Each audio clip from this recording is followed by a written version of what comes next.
মনোযোগ সহকারে শুনতে হবে। হযরতে ইউসুফ আলাইহিস সালাতু ওয়াস সালামের তার 12 ভাই ছিলেন। জোরে বলেন কয় ভাই? 12 ভাই। তার মধ্যে তিনি একজন। 11 ভাই মিলিয়া তাকে কূপের মধ্যে যখন ফেলে দিল, তাকে কূপের মধ্যে যখন ফেলানোর ষড়যন্ত্র করা হলো, ওই কূপের পার দিয়ে যখন যাচ্ছেন, তখন এক লোকের বাড়ির গরু হারিয়ে গেছে। কি হারিয়ে গেছে? কথা কি বোঝা যায় বাজার? গরু হারিয়ে গেছে। 11 ভাই মিলিয়া ষড়যন্ত্র করতেছেন ইউসুফ আলাইহিস সালাতু ওয়াস সালামকে কূপের মধ্যে ফেলাইয়া ষড়যন্ত্র করে মারা হবে। যেমন আমরাও দেখেছি বাংলাদেশে ইসলাম ওয়ালাদের পিছনে ষড়যন্ত্র করে জেলখানায় তাদেরকে ঢুকে ঢুকে মারা হচ্ছে। আমাদের প্রিয় শায়েখ আল্লামা সাঈদীকেও তারা কষ্ট দিয়েছে, ঠিক কিনা বলেন? সাঈদী সাহেব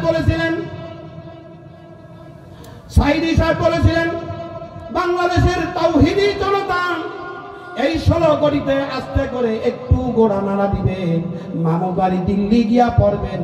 দেখেন তার কথাটা 30 বছর আগে বলেছিল, 30 বছর পরে হাসিনার জন্য রাইট হয়ে গেছে।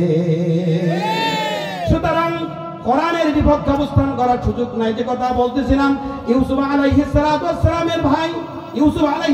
সালামের ভাইরা যখন ষড়যন্ত্র করতেছিল ভাইকে ফালাইয়া দিবে, ওই পথ দিয়া যাচ্ছে।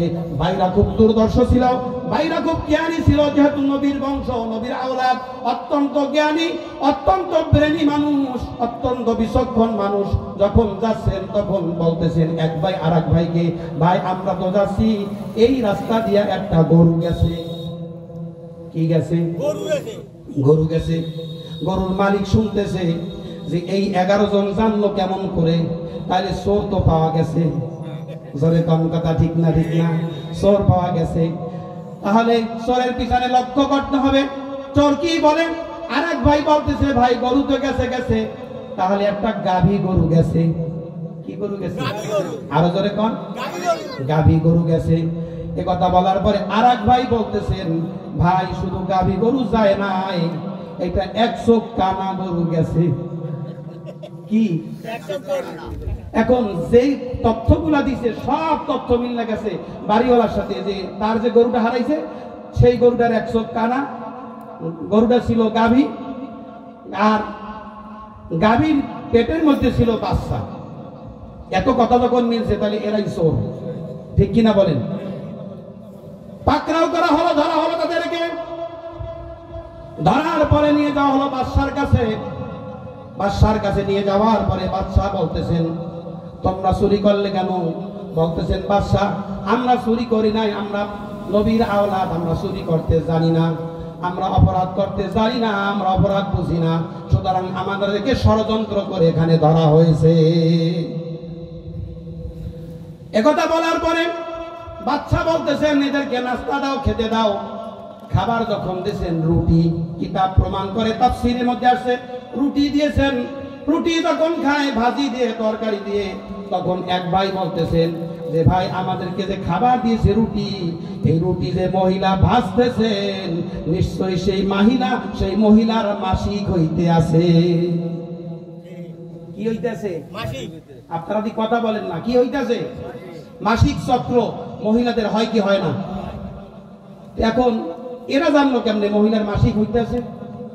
বাদশা সঙ্গে সঙ্গে চলে আসছে, এই তোমরা যে বললা এই রুটি, মানে রুটি দেখে বললা যে এই তোমার এই রুটি একজনে ভাজতেছে, সে ভাজালো, তার মাসিক হইতেছে, এটা তোমরা বললা কেন? এটা আন্দাজ করে বলছি। কি করে বলছি? আরো যারা কারণ কি করে বলছি? আন্দাজ করে বলছি। মারাত্মক আন্দাজ। আচ্ছা ভালো কথা, এই পর্ব থাক। এখন তোমাদের জিজ্ঞাসাবাদের জন্য জিজ্ঞাসা করা হবে, তোমরা প্রস্তুতি নাও। তোমরা যে ওই যে বাড়ির গরু সম্পর্কে আমাদের তথ্য দিয়েছিল, সে তথ্যগুলো দাও। কি তথ্য? তোমরা বলছিলা যে একটা গরু ছিল, সে গরুটা ছিল গাভীন, আর ওটা তো একটা তোমার বলদ গরু তো হইতে পারে। আপনারা কি করেন একটু জোরে বলেন? তাহলে বলদ গরু না হইয়া গাভী হইল, এটা বললা কেমনে? এটা আন্দাজ করে কইছে। আপনারা মনে বুঝেন না? কি করে বলছি? নবীর আওলাদরা ওই ভাইরা বলতেছে, ইউসুফ আলাইহিস সালাম ভাইরা বলতেছে আন্দাজ করে বলছি। কয় মারাত্মক আন্দাজ। তাহলে সেটা যে পেটে বাচ্চা ছিল সেটা বুঝলা কেমনে? কয় এটাও আন্দাজ করে বলছি। কয় কেমনে আন্দাজ? আন্দাজটা কি? কয় গরু যখন হাঁটে তখন পিছনের পাও বেশি দাবছে, সামনের পায়ের গর্ত কম হয়েছে। মাটির অবস্থা দেখে বুঝছি এর পেটের মধ্যে বাচ্চা আছে।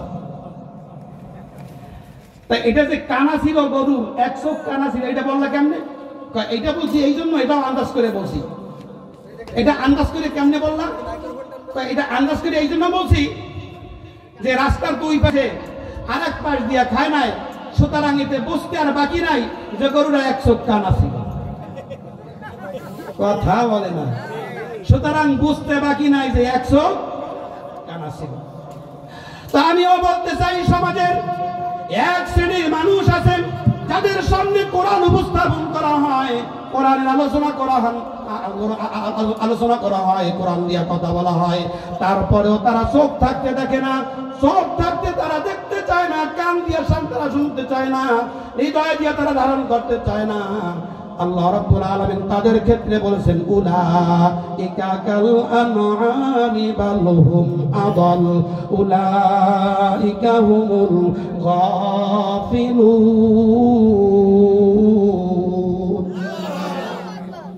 আপনারা কি শুনতেছেন? এই কোড আরেকটু কমান, আরেকটু কমান। আপনারা কি আলোচনা বুঝতেছেন? এই যে তেলাওয়াত আপনারা ইতিপূর্বে শুনেছেন, আপনারা অসংখ্যবার শুনেছেন সূরাতুল ইব্রাহিম। আল্লাহ রাব্বুল আলামিন এখানে আমাদের জন্য যে ওয়াজ করেছেন, যে নসিহত করেছেন, যে আদেশ করেছেন, সে কথাগুলো যদি আমরা মনে প্রাণে ধারণ করতে পারি, আমরা যদি লালন করতে পারি, আমরা যদি এখান থেকে শিক্ষা নিয়ে যেতে পারি, আমাদের সমাজ আর কলুষিত সমাজ থাকবে না। আমি আল্লাহর নামে কসম করে বলি, বাংলাদেশ একটি সোনার রাষ্ট্রে পরিণত হবে। যেমন আমার নবী বলেছিলেন, খায়রুল কুরুনি কারনি, আমার যুগ শ্রেষ্ঠ যুগ। আমার যুগের মধ্যে চুরি নাই, ডাকাতি নাই, খুন নাই, খারাপি নাই, দর্শন নাই, হত্যা নাই, জেনা নাই, ব্যভিচার নাই, আর কোন প্রকার কিছু নাই। আমার সমাজটা হলো সোনার সমাজ। জোরে বলেন সুবহানাল্লাহ। এমন একটা সমাজ আমরা চাই কি চাই না? একটু কারা কারা চাই তো হাত জায়গায় দেখাই। যদি এই সমাজ আমরা চাই, হাত জায়গায় রাখেন। এই সমাজ যদি আমরা চাই, এই রাষ্ট্র ব্যবস্থা যদি চাই, তাহলে কোরআন বাস্তবায়ন করতে হবে। জোরে কোন কি করতে হবে? হাত নামান, এবার হাত নামান। এই কোরআন বাস্তবায়ন করতে হবে, কোরআনকে পার্লামেন্টে পৌঁছাই দিতে হবে। কোরআনের আইন যদি পার্লামেন্টে পৌঁছায় দেওয়া যায়, কোরআনের আইন যদি পার্লামেন্ট থেকে আইন প্রজ্ঞাপন জারি হয়, আইন যদি চালু হয়ে যায়, আমার দেশে আর কোনো প্রকার চুরি থাকবে না। দেশের টাকা বিদেশ নিয়ে আর কোনো মানুষ ঘর বানাবে না।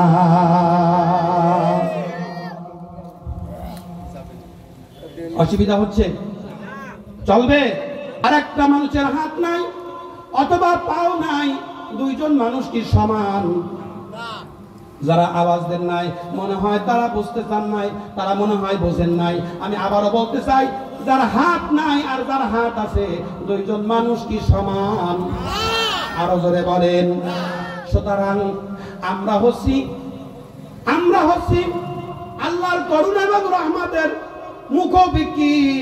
আল্লাহ কারো মুখোভিক্ষি না। আল্লাহ রাব্বুল আলামিন নিজের প্রশংসায় নিজে প্রশংসিত। জোরে কোন সুবহানাল্লাহ। আল্লাহ নিজের প্রশংসায় নিজে প্রশংসিত।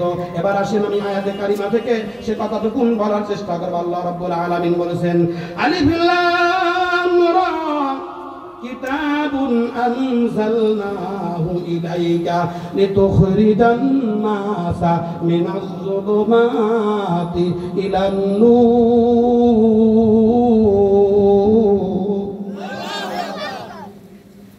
বিইذনি রাব্বিহিম ইলা সিরাতিল আজিজিল হামিদ।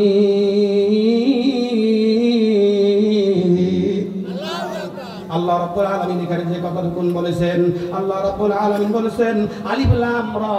এই 2টা আয়াতের, এই 2টা অক্ষরের অর্থ দুনিয়ার কোনো মানুষ ভালো জানে না, কেউ বলতে পারে নাই। রাইসুল মুফাসসিরিন হযরত আব্বাস রাদিয়াল্লাহু তাআলা আনহু, যাকে কিতাবের ভাষায় উলামায়ে কেরাম বুঝবে, আপনারা বুঝবেন না, যাকে বলা হয় রাইসুল মুফাসসিরিন অর্থাৎ এক কথায় বলা হয় যিনি সর্দার, তাফসীর সম্রাট হযরতে আব্বাস রাদিয়াল্লাহু তাআলা আনহু তিনি বলতেছেন এই আয়াতের অর্থ আল্লাহ ছাড়া কেউ ভালো জানে না, আল্লাহু আ'লামু বিমুরাদিহি, আল্লাহ ছাড়া কেউ ভালো জানে না। কিতাবুন আনজালনাহু ইলাইকা লিতুখরিজান নাসা মিনাজ যুলুমাতি ইলান নূর। হে রাসূল, আপনি এই আয়াত, এই কালিমা, এই তেলাওয়াত দিয়া মানুষকে আপনি অন্ধকার থেকে আলোর পথে মানুষকে ফিরাইয়া নিয়ে আসেন। কিসের পথে? আরো জোরে বলেন, একটু আওয়াজ করে বলেন না দেখি। অন্ধকার থেকে আলোর পথে ফিরাই নিয়ে আসেন। এখন অন্ধকার হচ্ছে জুলুমাত, অন্ধকার, আর নূর মানে হচ্ছে আলো। লাইট গুলা জ্বলতেছে, এখন একজনের মুখ আর একজনে দেখতেছে, সবকিছু স্পষ্ট দেখা যাচ্ছে। সুতরাং যদি কোরআন যদি পার্লামেন্টে চালু হয়ে যায়, সমাজে বাস্তবায়ন হয়ে যায়, আমাদের সমাজ আর কলুষিত সমাজ থাকবে না। আমাদের সমাজে আর কোনোবার খুন খারাপি, ধর্ষণ, হত্যা থাকবে না। জলে কোন কথা ঠিক না? ঠিক না? একজন মানুষের আর একজন মানুষের পাহারাদার হয়ে যাবে। একজন মানুষ আর একজন মানুষের ক্ষতি করতে পারবে না। এরা কি মানুষ? আমি কালকে দেখলাম ভারতের একটা টিভি চ্যানেল থেকে সংবাদ, ভারতের একজন মানুষ, একজন মহিলা, তিনি অসংখ্য টিভি, নরেন্দ্র মোদী সহ পৃথিবীর যত শাসক গোষ্ঠী আছেন তাদের সকলকে আমি আন্তর্জাতিক মিডিয়ার মাধ্যমে বলতে চাই, যারা এমন কথা লালন করেন, এমন কথার চিন্তা করেন, পরশিনকালেও আপনাদের স্বপ্ন বাস্তবায়ন হবে না। জোরে কোন কথা ঠিক না? ঠিক না?